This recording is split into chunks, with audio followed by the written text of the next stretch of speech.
2 Samuel 7. And it came to pass, when the king sat in his house, and the Lord had given him rest round about from all his enemies, that the king said unto Nathan the prophet, See now, I dwell in an house of cedar, but the ark of God dwelleth within curtains. And Nathan said to the king, Go, do all that is in thine heart, for the Lord is with thee.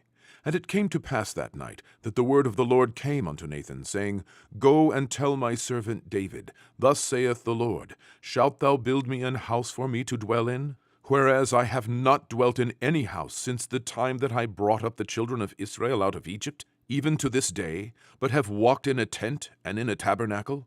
In all the places wherein I have walked with all the children of Israel, spake I a word with any of the tribes of Israel, whom I commanded to feed my people Israel, saying, Why build ye not me an house of cedar?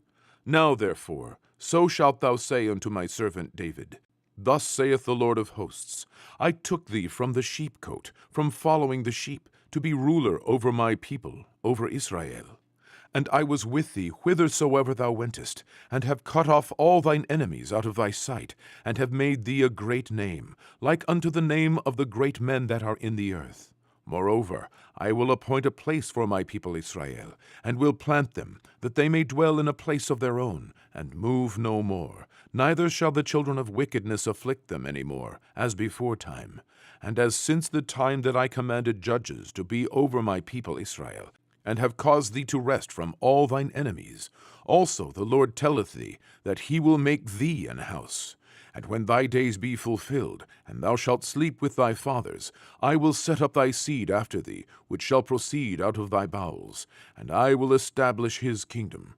He shall build an house for my name, and I will establish the throne of his kingdom forever.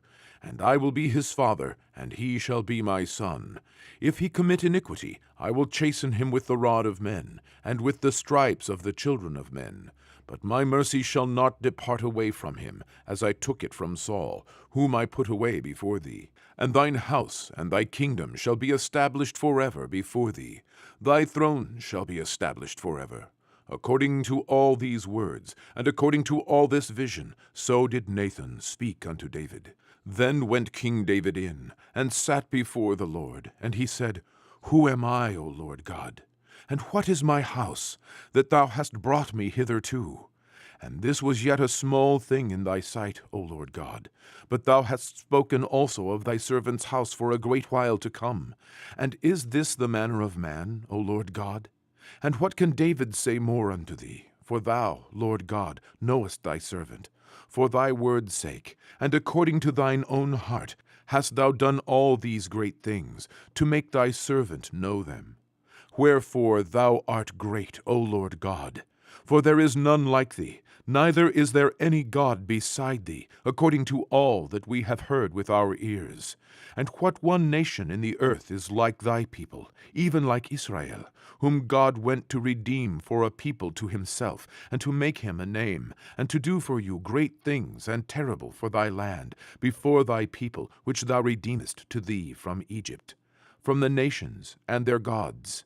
For thou hast confirmed to thyself thy people Israel to be a people unto thee forever, and thou, Lord, art become their God.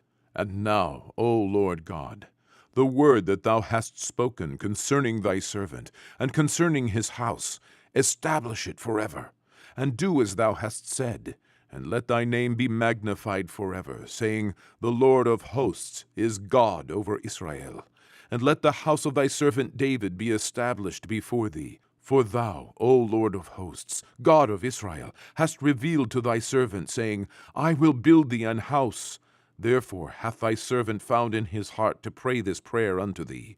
And now, O Lord God, thou art that God, and thy words be true, and thou hast promised this goodness unto thy servant. Therefore, now let it please thee to bless the house of thy servant, that it may continue forever before thee. For thou, O Lord God, hast spoken it, and with thy blessing let the house of thy servant be blessed forever.